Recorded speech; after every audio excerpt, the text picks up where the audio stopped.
Halo semuanya, di video kali ini kita akan coba untuk mengerjakan soal OSK Fisika tahun 2014. Nah, ini soalnya. Jadi di sini ada sebuah roda yang bermassa M dan jari-jari R yang dihubungkan dengan pegas tak bermassa yang memiliki konstanta pegas K, seperti ditunjukkan pada gambar. Nah, ini gambarnya. Jadi di sini roda itu berotasi tanpa slip di atas lantai. Titik pusat massa roda berosilasi secara harmonik pada arah horizontal terhadap titik setimbang di X sama dengan 0. Nah, jadi roda ini itu memiliki massa M, kemudian jari-jari roda ini adalah R. Nah, roda ini dihubungkan dengan pegas dengan konstantanya yaitu K. Roda ini berotasi tanpa slip di atas lantai dan juga bergerak secara harmonik pada arah horizontal. Jadi, dia bergerak di sumbu X. Kita diminta untuk menentukan energi total dari sistem dan juga frekuensi osilasi dari sistem ini. Nah, bagaimana sih cara untuk menentukan energi total dari sistem ini? Oke, kita akan bahas. Pertama, kita akan menentukan apa saja energi yang ada pada sistem ini. Ya, roda ini itu memiliki momen inersia. Karena roda ini dianggap sebagai silinder pejal, maka untuk momen inersia roda yang bentuknya silinder pejal adalah I sama dengan setengah mr kuadrat. Kemudian kita harus mengidentifikasi energi apa saja yang ada pada sistem ini. Karena di sini ada pegas, maka tentu pasti ada energi potensial pegas. Besarnya energi potensial pegas adalah setengah kx kuadrat. Selanjutnya, karena roda ini bergerak menggelinding pada arah horizontal atau sumbu X, dan juga dia berotasi, maka ada energi kinetik rotasi dan juga energi kinetik translasi. Nah, untuk energi kinetik translasi roda besarnya adalah Eka translasi sama dengan setengah mv kuadrat. Nah, karena V ini bisa kita ubah sebagai dx per dt, maka di sini kita tulis sebagai dx per dt, jadi setengah m dikali dx per dt kuadrat untuk energi kinetik translasinya. Sedangkan untuk energi kinetik rotasi, nah besarnya adalah setengah I dikali omega kuadrat. Karena tadi I-nya itu kan momen inersia, nilainya adalah setengah mr kuadrat, maka kita masukkan untuk I-nya setengah mr kuadrat. Kemudian omega itu kan sama dengan V per R, sehingga kalau omega kuadrat maka menjadi V per R dikuadratkan. Sehingga untuk eka rotasinya adalah ini 1/4 M, kemudian R kuadrat, ini R kuadrat maka bisa dicoret, berarti M dikali V kuadrat. Nah, V-nya tadi kan kita ubah menjadi dx per dt. Maka di sini kita ubah juga menjadi dx per dt. Sehingga untuk energi kinetik rotasinya adalah 1/4 M dikali dx per dt dikuadratkan. Nah, roda ini berotasi tanpa slip, sehingga memenuhi hubungan V sama dengan omega dikali R, dan energi sistem tidak ada yang hilang karena gaya gesek.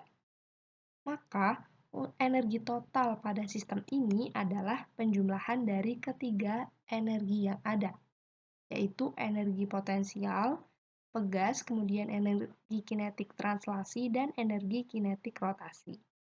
Jadi kita jumlahkan, maka diperoleh untuk energi total sistem adalah ini. Untuk eka translasinya setengah M dikali dx per dt kuadrat ditambah 1/4 M dikali dx per dt kuadrat ditambah setengah kx kuadrat.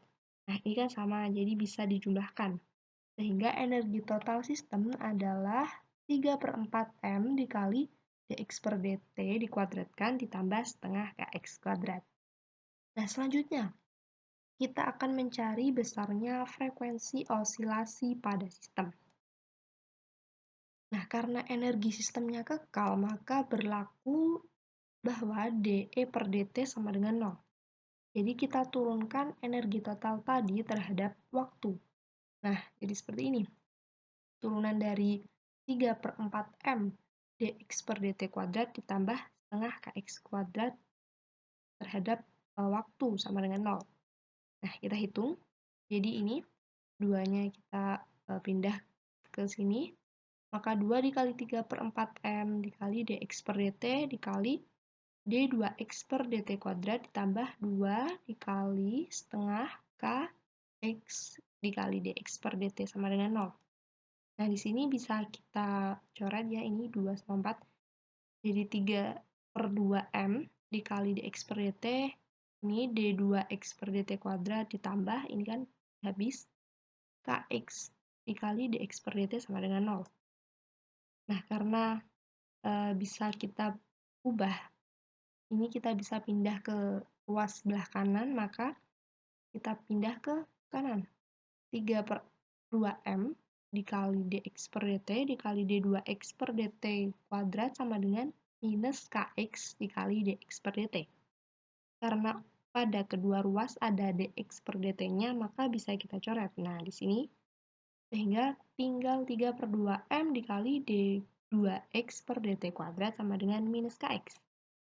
Sehingga untuk d2x per dt kuadrat itu sama dengan minus kx dikali 2/3M. Nah, setelah kita sederhanakan, maka menjadi seperti ini. d2x per dt kuadrat ditambah 2k per 3m x sama dengan 0. Nah, ternyata ini itu merupakan persamaan gerak harmonis sederhana. Nah, untuk persamaannya seperti ini. d2x per dt kuadrat ditambah omega kuadrat dikali x sama dengan 0. Nah, maka untuk mencari nilai frekuensi angulernya, berarti ini ya, omega kuadrat kali x. Nah, ini. Berarti ini adalah nilai omega kuadrat. Maka untuk frekuensi anguler atau omeganya berarti adalah omega sama dengan akar 2k per 3m. Nah, untuk mencari frekuensi osilasi dari sistem ini, maka kita menggunakan rumus ini. F sama dengan omega per 2pi. Kita tahu ya, omeganya kan ini, akar 2k per 3m. Maka tinggal kita masukkan saja. Maka F sama dengan 1/2pi dikali akar 2k per 3m. Nah, jadi itu ya. Jadi untuk energi total dari sistem ini adalah 3/4M dikali dx per dt dikuadratkan ditambah setengah kx kuadrat. Sedangkan untuk besar frekuensi atau banyaknya osilasi yang terjadi dalam satu satuan waktu untuk sistem ini adalah F sama dengan 1/2pi dikali akar 2k per 3m. Baik, sekian untuk penjelasan tentang jawaban nomor 4.